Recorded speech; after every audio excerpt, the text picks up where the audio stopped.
99 పైసలకే ప్రభుత్వ భూములు కేటాయించడంపై ఏపీ శాసన మండలిలో రగడ చోటు చేసుకుంది.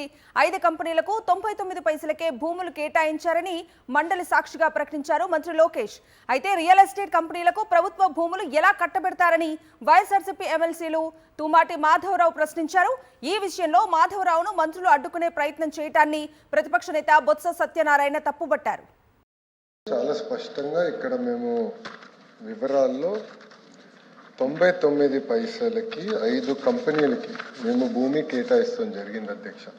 దాంట్లో ఒకటి టాటా కన్సల్టెన్సీ సర్వీసెస్, రెండోది కాగ్నిసెంట్, మూడోది ఏఎన్ఎస్ఆర్ గ్లోబల్, నాలుగోది రహేజా, ఐదోది మదర్సన్ ఇంటర్నేషనల్ అధ్యక్ష.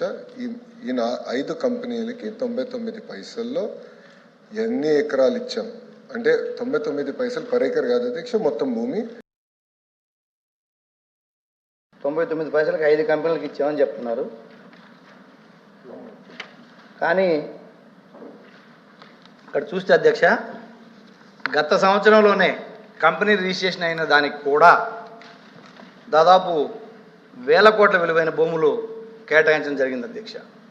విశాఖ నడిబొడ్డున లులుకి 13.74 ఎకరాలు 99 ఏళ్ళకి లీజుకి ఇచ్చారు అధ్యక్ష. అది మనకందరికీ తెలుసు వైజాగ్లో ఎంత వాల్యూ ఉంటుందో భూమి అనేది కూడా. విజయవాడలో అధ్యక్ష 156 కోట్ల పెట్టుబడికి 600 కోట్ల విలువైన భూమి వాళ్ళకి లీజుకి ఇవ్వడం జరిగింది అధ్యక్ష. 156 కోట్ల పెట్టుబడి పెడితే 600 కోట్ల రూపాయల భూమి ఇవ్వడం అనేది కూడా మంత్రి గారు పరిశీలించాలని కోరుతున్నారు అధ్యక్ష. అది ఆర్టీసీకి సంబంధించింది కూడా 4.15 ఎకరాలు అధ్యక్ష. అది 99 ఇయర్స్ లీజుకి ఇచ్చారు. ఒకటి మేము గవర్నమెంట్ అడుగుతా ఉన్నాం అధ్యక్ష. గవర్నమెంట్ ఇప్పుడు 1,00,000 కోట్లు పెట్టి రాజధాని నిర్మాణం చేయగలుగుతుంది కదా అధ్యక్ష, టెండర్లు కాల్ఫర్ చేసి. అదే 4.15 ఎకరాలని ఒక టెండర్ కాల్ఫర్ చేసి ఒక బిల్డింగ్ కన్స్ట్రక్ట్ చేసి ప్రభుత్వానికో లేకపోతే ఆర్టీసీకి ఆదాయం వచ్చేటట్టుగా కూడా చేసుకునే అవకాశం ఉంది అధ్యక్ష. కానీ ప్రైవేటు వ్యక్తులకు లీజు గీయటం అనేది అభ్యంతరకరమైనదని చెప్తా ఉన్నాం అధ్యక్ష. అదేవిధంగా 115 ఎకరాల అధ్యక్ష, 104 కోట్ల విలువైన భూమి 19 కోట్లకే ప్రభుత్వంలో పనిచేసే ఒక ఎంపీ గారి సంస్థకు సంబంధించిన సంస్థకు కూడా కేటాయించడం జరిగింది అధ్యక్ష.